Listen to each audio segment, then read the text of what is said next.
Bismillahirrahmanirrahim. Assalamu alaikum. Our today's topic is mole and Avogadro's number. First of all, we will discuss about Avogadro's number. Avogadro was a scientist who said that one mole of any substance, either its atom, molecule, whatever formula unit, one mole of any substance contains 6.02 into 10 raised to power 23 particles of that substance. एक इंसान के जहन में एक question आता है कि one mole of anything, जैसे हम कहते हैं कि 1 किलोग्राम या 1 किलोमीटर, जब हम डिस्टेंस की बात करते हैं तो हम इमेजिन करना चाहते हैं कि 1 किलोग्राम कितना सा होगा, इतनी सी क्वांटिटी होगी, इससे ज़्यादा होगी, या 1 किलोमीटर कितना होता है डिस्टेंस यहाँ से फलां जगह तक, हम एक एस्टिमेट लगाते हैं। ऐसे ही अगर मोल के बारे में हम ये एस्टिमेट लगाना चाहें कि उसमें one mole of any substance, उसमें कितनी चीज़ें होंगी, तो एवोगैड्रो जो साइंटिस्ट था उसने ये कहा कि वन मोल किसी भी चीज़ का आप लें तो उसमें one mole of any substance, उसके अंदर उस सब्सटेंस के 6.02 into 10 raised to power 23 particles होंगे। मसलन मैं आपसे कहती हूँ वन मोल ऑफ पेंसिल्स, आप कहते हैं वन मोल ऑफ पेंसिल्स में कितनी पेंसिल्स होती हैं, तो मैं आपसे कहूंगी कि one mole of pencils is equal to 6.02 into 10 raised to power 23 pencils. One mole of rubbers, one mole of trees, for example one mole of trees, अगर हम दरख्तों की बात करते हैं तो उसमें कितने दरख्त हैं, 6.02 इंटू 10 रेज़्ड टू पावर 23। इसी तरह से जब हम कहते हैं one mole of carbon atom, जब हम केमिस्ट्री में बात करते हैं one mole of carbon atoms, तो उसमें कितने एटम्स हैं, एक मोल, वन मोल का मतलब है 1 ग्राम एटम, यानी one mole of carbon atoms में कितने एटम्स हैं, 6.02 into 10 raised to power 23 atoms of carbon. और इनका मास कितना है, हमें पता है one mole of carbon atom का मास कितना है, 12 grams. One mole of carbon atom is equal to how many atoms of carbon, 6.02 into 10 raised to power 23 atoms of carbon, and what is its mass? Its mass is 12 grams.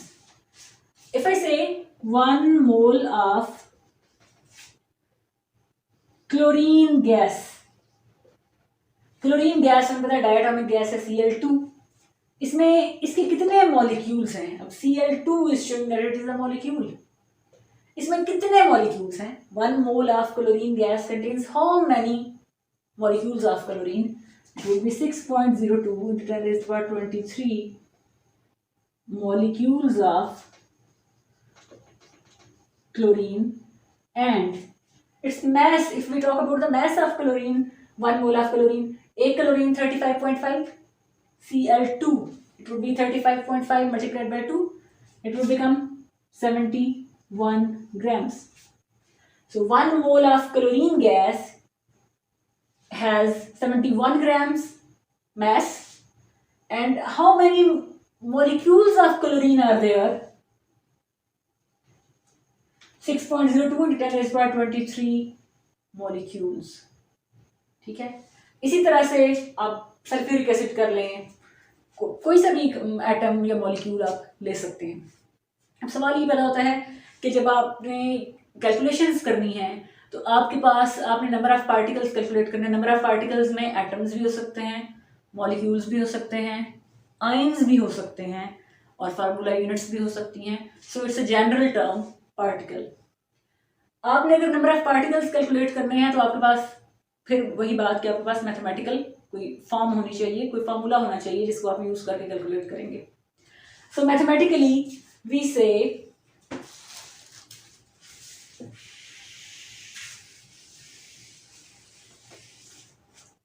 number of moles if we say what is the relationship between mole and Avogadro's number, तो हम कहेंगे number of moles is equal to number of particles divided by Avogadro's number. Avogadro's number के लिए हम जो एक abbreviated form use करते हैं उसको हम लिखते हैं कैपिटल एन और उसकी बेस पे ए लिखते हैं। This is Avogadro's number.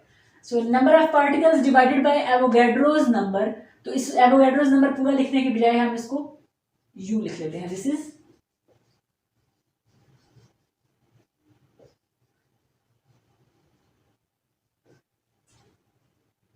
आप सिंपली एन ए लिखेंगे तो ये अंडरस्टूड होगा। इस एन ए को आपने एन ए नहीं लिखना, it will become sodium. So chemistry में आपको ये बड़ा ख्याल रखना है इस चीज का। अगर आप लिखते हैं calcium carbonate CaCO3, this C capital C and along with small a this is calcium. अगर आप अकेला C यूज कर रहे हैं कैपिटल, इसका मतलब है कार्बन, और अगर आप कैपिटल ऑक्सीजन O यूज कर रहे हैं इसका मतलब है ऑक्सीजन। लेकिन अगर आप इसको लिख दें CaCO3, आपको क्या लगता है ये दोनों सेम कंपाउंड्स हैं? No, this CO capital C small o, this is cobalt, this is another element, transition metal है, तो ये बिल्कुल डिफरेंट है। इसका मतलब है एक calcium and 3 cobalt atoms. Here 1 calcium, 1 carbon and 3 oxygen atoms. So you have to be very conscious when you are writing the formula in chemistry. इस Na को इस तरह से जल्दी में नहीं लिखना। ये मैं इसलिए बात बता रही हूँ कि most of the students do this. Paper में आपने बहुत कॉन्शियस लिखना है। यहाँ पे कैपिटल ए आएगा, अगर आप स्मॉल ए लिखेंगे तो वो सोडियम बन जाएगा और वो बिल्कुल डिफरेंट चीज़ होगी। सोडियम एक एलिमेंट है, तो आपका रॉन्ग हो जाएगा आंसर। इसी तरह से जब भी आप फार्मूला लिखें तो उनका ख्याल रखें। So, if we are asked calculate number of moles of this element और आपको number of particles given है, तो आप ये फॉर्मूला यूज करेंगे बिल्कुल ऐसे ही जैसे हमने प्रीवियस लेसन में हमने डिस्कस किया था कि अगर आपको नंबर ऑफ मोल्स और मैस के बारे में कैलकुलेशन करना है तो आप लिखेंगे number of moles is equal to mass in grams divided by relative atomic mass और relative molecular mass. In the same way number of moles, अब आप ये नोट डाउन करते जाएं कि नंबर ऑफ मोल्स से रिलेटेड आपको कितने फार्मूलाज मिल रहे हैं। फर्स्ट फार्मूला हमने वो पढ़ा था जो पिछली हमने लेसन में पढ़ा, और सेकंड फार्मूला ये है number of moles is equal to number of particles divided by Avogadro's number. आपसे कहा जा रहा है कि 16 पार्टिकल्स हैं या एटम्स हैं ऑक्सीजन के, 16 एटम्स ऑफ ऑक्सीजन, इनके नंबर ऑफ मोल्स कैलकुलेट करें। तो आप क्या करेंगे, ये फॉर्मूला यूज करेंगे।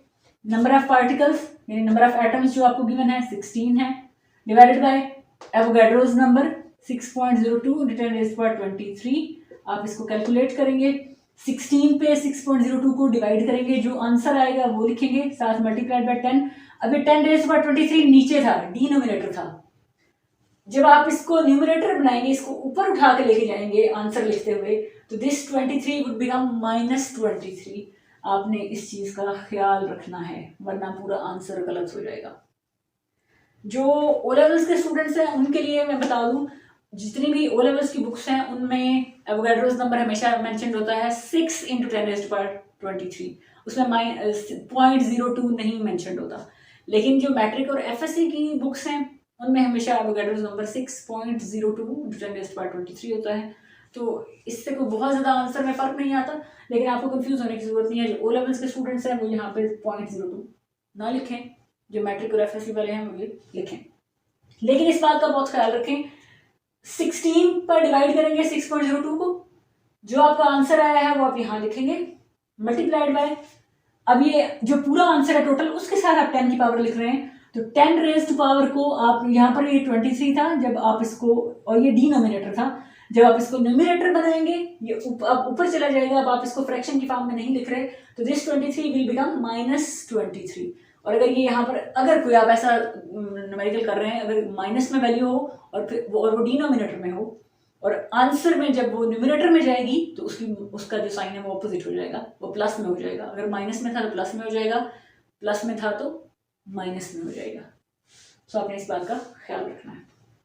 So this is how you calculate the number of moles from the number of particles given। इसी तरह से ऐसे भी हो सकता है कि आपसे कहा जाए कि आप नंबर ऑफ पार्टिकल्स आपको कैलकुलेट करने हैं और नंबर ऑफ मोल्स आपको गिवन हो। फॉर एग्जांपल आपसे कहा जाता है calculate number of molecules in 0.1 mole of bromine.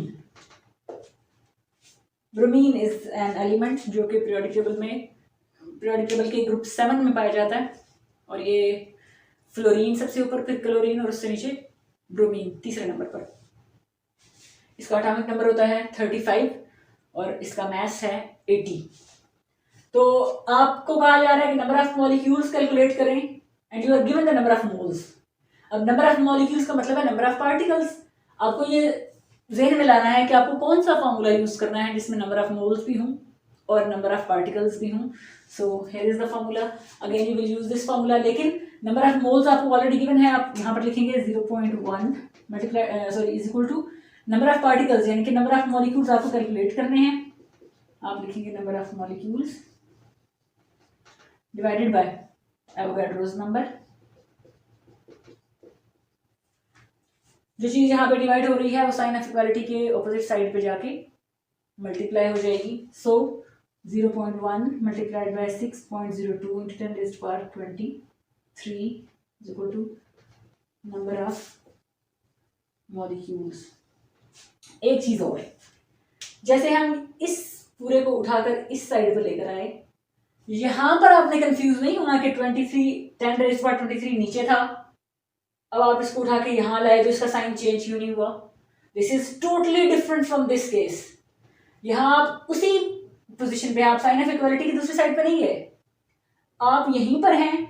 आपने डिनोमिनेटर को न्यूमरेटर में लिखा तो ये 10 raised to power 23 -23 हो जाएगा। लेकिन जब आप इसको यहां से उठा के यहां लेकर जा रहे हैं साइन ऑफ इक्वालिटी में, तो उसका एक ही एस्पेक्ट चेंज होगा। यहां पर वो डिवाइड हो रहा था, उधर जाके मल्टीप्लाई हो जाएगा। अब उसके साइन पर कोई फर्क नहीं आएगा। ये बेसिक्स हैं मैथ्स के, ये आपको बहुत क्लियर होने चाहिए, क्योंकि बेसिकली मैथ्स का अगर देखा जाए तो केमिस्ट्री से कोई ताल्लुक नहीं है, लेकिन आपको पता है मैथ्स को मदर ऑफ साइंसेस कहा जाता है।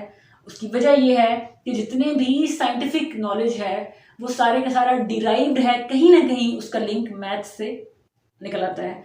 और मैंने चूंकि I have been the teacher of O levels and matric students, मुझे पता है पेपर में बार बार स्टूडेंट्स गलतियां करते हैं and most of the students lose their marks in numericals. और वो गलतियां क्या, वो केमिस्ट्री की गलतियां नहीं होती, वो मैथमेटिकल गलतियां होती हैं कि आप डिनोमिनेटर को न्यूमरेटर में लाए, आपने उसके साइन को नहीं चेंज किया, 10 की जो पावर थी। इसी तरह से आप जब साइन ऑफ इक्वालिटी इस साइड पे जो चीज़ मल्टीप्लाई हो रही है उसको दूसरी साइड पे जाके डिवाइड होना है, आप उसको उधर भी जाके मल्टीप्लाई कर रहे होते हैं, तो आपका आंसर गलत हो जाता है, आपके मार्क्स कट जाते हैं। तो वो कहने को तो ये होता है कि आपकी केमिस्ट्री में मार्क्स कम आए हैं, लेकिन बेसिकली आप वो अपने मैथमेटिकल गलतियों की वजह से मार्क्स लूज कर रहे हैं। So please please don't do this. ये छोटी छोटी बातें हैं और ये बहुत बेसिक्स हैं मैथ्स की, क्लास 2-3 में, मेरा ख्याल है 3-4 में आपको पढ़ाई जाती हैं। इन पर भी उतना ही फोकस करें ताकि आपके मार्क्स लूज ना हो। तो इस तरह की चीज़ों का ख्याल रखें। जो यहाँ पर चीज़ डिवाइड हो रही है वो दूसरी साइड पे जाके मल्टीप्लाई होगी, but there would be no change in the sign of this power. Okay, लेकिन इस केस में जब वो उसी जगह पर है, लेकिन आप उसको फ्रैक्शन को आपने उल्टा किया, आप 10 raised to power 23 को जब यहाँ पर लिखेंगे तो वो -23 में हो जाएगा, क्योंकि अब आप उसको फ्रैक्शन की फॉर्म में नहीं लिख रहे। सो इन बातों का ख्याल रखें और जितनी ज़्यादा प्रैक्टिस करेंगे, मैं एंड पे यहाँ पे क्वेश्चंस भी लिख देती हूँ ताकि आप उनको सॉल्व करें और आपको ज़्यादा अच्छी प्रैक्टिस हो जाए। सो 0.1 multiply by 6.02 10 raised to power 23, 6.02 को 0.1 से मल्टीप्लाई करेंगे तो आंसर बन जाएगा 0.6 0.02 into 10⁻23 नंबर ऑफ मॉलिक्यूल्स। अब जो इस तरह का आंसर आता है उसको राउंड ऑफ करना दोबारा आपको आना चाहिए। अगेन के मैथ्स वाली बात होगी, आप इसको दोबारा से यानी एटलीस्ट पॉइंट से पहले एक डिजिट होना चाहिए जब आप इस फॉर्म में स्टैंडर्ड फॉर्म में कोई भी अमाउंट लिखते हैं। तो 0.602 की बजाय अगर आप इसको 6.02 लिखें तो अब चूंकि आप पॉइंट को उठा के आप इस साइड पे लाए हैं, एक डिजिट को आपने पॉइंट से पहले लिख लिया है, तो आपको 23 के बजाय यहाँ पर 22 लिखना होगा। Number of molecules would be 6.02 × 10⁻22। This would be the answer of this numerical. ये मैथ्स से रिलेटेड चीज़ें हैं, ये आपको ज़रूर आनी चाहिए। और मैं कुछ क्वेश्चन और यहाँ पे लिख देती हूँ ताकि आप और प्रैक्टिस कर सकें।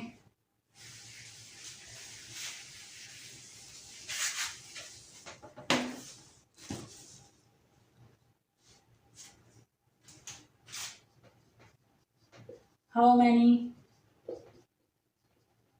particles are there in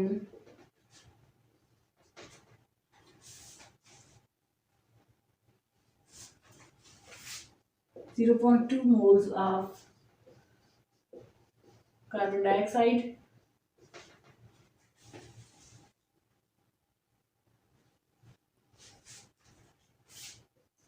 5 moles of iodine. और आयोडीन भी ग्रुप 7 में है, ये हमेशा डायटोमिक मॉलिक्यूल होता है I2। सो आपने इसको ज़हन में रख के करना है। Hopefully you got it. Iodine का एटॉमिक नंबर होता है 53 and it's mass number is 127। So according to it आपको कैलकुलेट करना है। Hopefully you got it. Next video में इंशाल्लाह मुलाकात होती है। अल्लाह हाफिज़।